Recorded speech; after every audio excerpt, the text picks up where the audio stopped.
ஸ்ரீ சௌடாம்பிகை ஜோதிடம் நேயர்கள் அனைவருக்கும் ஜோதிடர் ஜெய தமிழ் செல்வனின் அன்பு வணக்கங்கள்.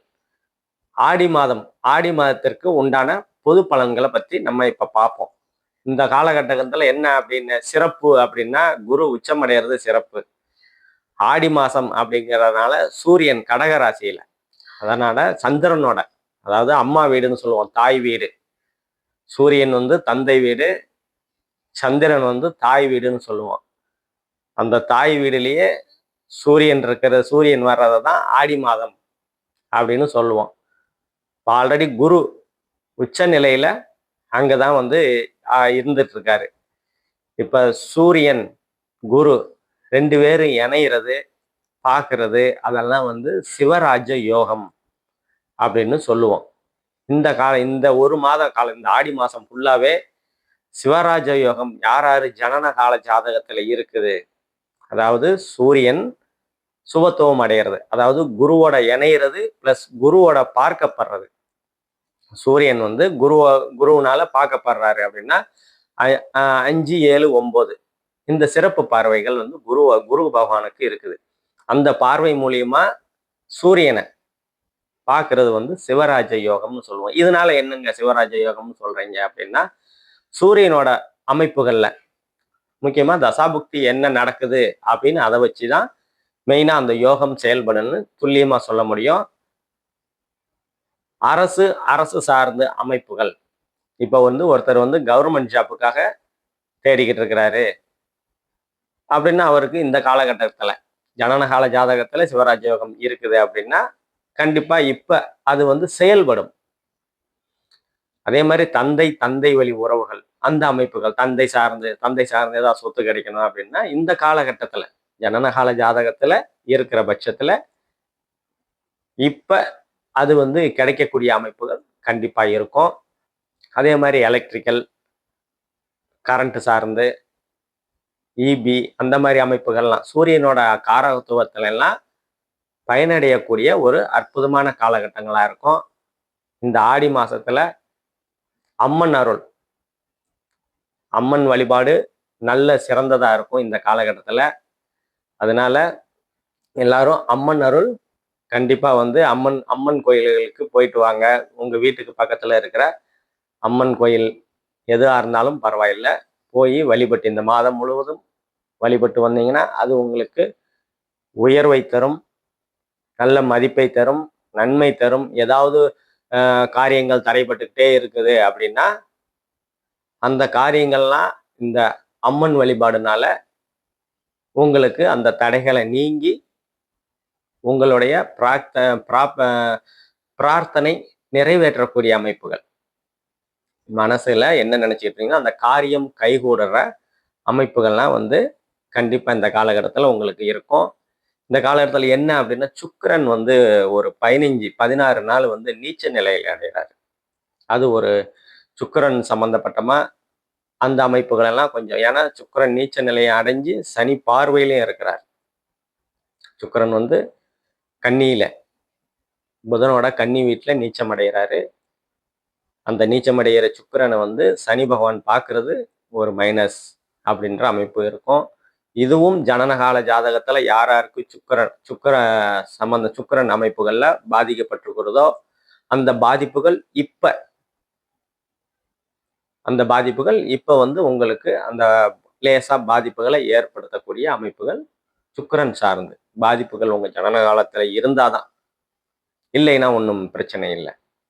அந்த பாதிக்கக்கூடிய அமைப்புகள் எதுவும் இல்லைன்னா சுக்கிரன் சார்ந்து அப்படின்னா மெயினா வந்து காதல் அப்படின்னு சொல்லுவோம். சுக்கிரன்னாலே வந்து காதல் அமைப்புகள், அப்புறம் அலங்கார அமைப்புகள், கலைத்துறை, இசைத்துறை, அந்த மாதிரி அமைப்புகள்ல ஆடம்பரம், லக்ஸரின்னு சொல்லுவோம்ல, அந்த மாதிரி அமைப்புகள் எல்லாம் பாதிக்கப்படக்கூடிய அமைப்புகள் இருந்தது, ஜனனகால ஜாதகத்துல இருந்தது அப்படின்னா இந்த காலகட்டத்தில் அவங்கெல்லாம் கொஞ்சம் கவனமா இருக்க வேண்டிய அமைப்புகள் கண்டிப்பா இருக்கணும். இப்ப பொதுவா வந்து ஆடி மாசங்கிறதுனால சூரியன் குரு கடகத்துல இருக்கிறாங்க. அதே மாதிரி செவ்வாய்க்கு அது இணைவு ஒரு 14 நாள் சிம்மத்துல நடைபெறும். அதே மாதிரி ராகு பகவான் கும்பத்துல இருப்பாரு. சுக்கிரன் கன்னி வீட்லையும், சனி பகவான் குரு பார்வையில இருக்கிற வரைக்கும் ஒன்றும் பெரிய பாதிப்புகளை ஏற்படுத்த மாட்டாரு. அவரு மீன வீட்டுல இருக்கிறாரு. செவ்வாய் 15 நாள் ரிஷபத்துல இருப்பாரு 15 நாள். அதுக்கப்புறம் 15 நாள் வந்து புதனோட வீடு மிதுன வீட்டுல ஒரு 15 நாள் இருப்பாரு. இது வந்து இதை வச்சுதான் வந்து இந்த மாதம் என்னென்ன நடக்க போகுது ஒவ்வொரு ராசிக்கும், மேசம் முதல் மீனம் வரை ஒவ்வொரு ராசிக்கும் என்னென்ன நடக்க போகுது அப்படின்னு விலாவரியா பார்ப்போம். நம்ம சேனலுக்கு ஆதரவு அளித்து வரும் அனைத்து நல் உள்ளங்களுக்கும் எனது மனமார்ந்த நன்றிகள். நம்ம சேனலை லைக் பண்ணுங்க, சப்ஸ்கிரைப் பண்ணுங்க, ஷேர் பண்ணுங்க. மேசராசி, இப்ப மேசராசி செவ்வாய், மேசராசியோட ராசிநாதன் வந்து செவ்வாய் வந்து உங்க ராசிக்கு 2ஆம் இடத்துல இருந்து 8ஆம் இடத்தை தொடர்பு கொள்வாரு. செவ்வாயோட வீட்டுல விருச்சகத்தை. அதனால கொஞ்சம் கவனமா இருக்கணும். என்ன அப்படின்னா 2ஆம் இடம் வந்து தனம், குடும்பம், வாக்குன்னு சொல்லுவோம். வாக்கு ஒரு மனிதனை வந்து அதாவது ஒரு மனிதனை வெளிப்படுத்துற விதம் வந்து வாக்குதான். நல்ல வார்த்தைகளை பேசி கெட்ட வார்த்தையை தவிர்த்து நல்ல வார்த்தைகளையே பேசியிருந்தா அந்த மனுஷனை வந்து பரவாயில்லை, அவர் வந்து பக்குவமான ஆளு. வார்த்தைகள்ல நிதானம். இது பொதுவா வந்து மேசராசிக்காரங்கள அடிச்சு தூள் பறக்க விடுவாங்க. மேசராசிக்காரங்க எடுத்ததுக்கெல்லாம் அப்படியாவது என்ன சொல்லுவாங்கன்னா, வெட்டு ஒண்ணு துண்டு ரெண்டுன்னு பேசுவாங்க மேசராசிக்காரங்க. கோபம் வந்து ஜாஸ்தியா வரக்கூடிய ஆளுங்க தான் மேசராசியும் விருச்சகம். அதுல வந்து முதல்ல மேசம். இப்போ மேச ராசியிலே உங்க ராசிநாதன் ஃபர்ஸ்ட் 15 நாள் 2ஆம் இடத்துல இருப்பாரு. அதுக்கப்புறம் 3ஆம் இடத்துக்கு போவார். செவ்வாய் வந்து முக்கால் பாவர்னு சொல்லுவோம். அதனால சனியை விட ஓரளவு பரவாயில்லை. ஏன்னா சனி வந்து முழு பவர், இவர் வந்து முக்கால் பவர்னு சொல்லுவோம். 2ஆம் பாவகத்துல இருந்தா தனம், குடும்பம், வாக்குன்னு சொல்லுவோம். வார்த்தைகளை கொஞ்சம் கவனம் தேவை. வார்த்தைகள்ல கொஞ்சம் நிதானமா வார்த்தைகளை உற்றக்கூடாது இந்த காலகட்டத்துல.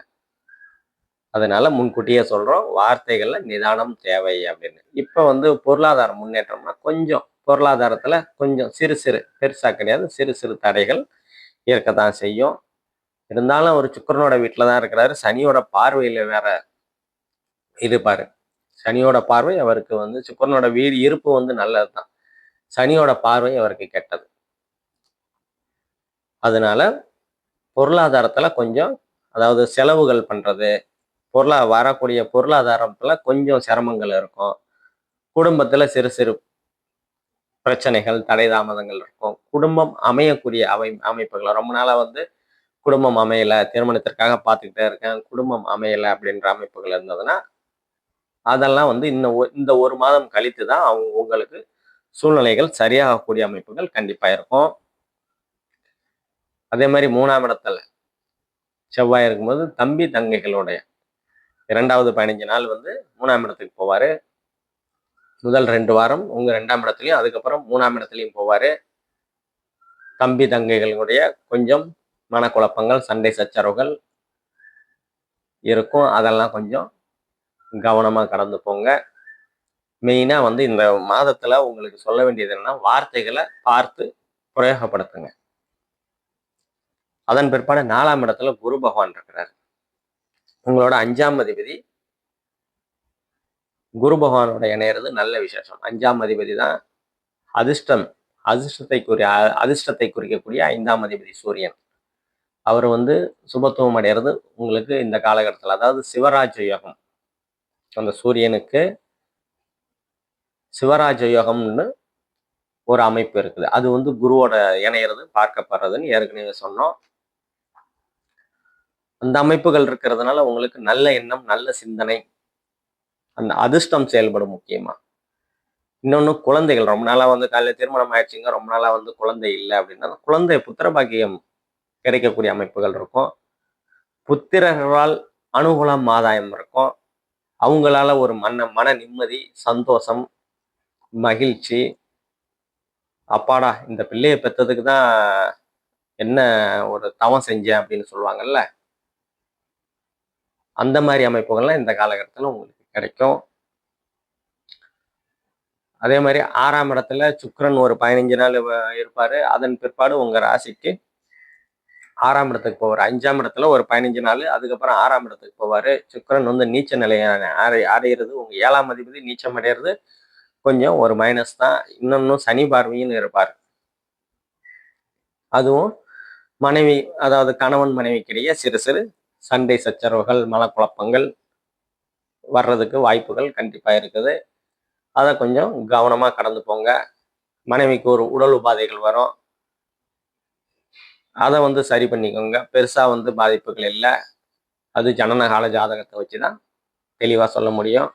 சிறு சிறு உடல் உபாதைகள் விலகக்கூடிய அமைப்புகள் இருக்கும். இந்த காலகட்டத்தில் நீங்க கொஞ்சம் பக்குவமா பார்த்து கொள்ள வேண்டிய தருணங்களா இது உங்களுக்கு கண்டிப்பா இருக்கும்.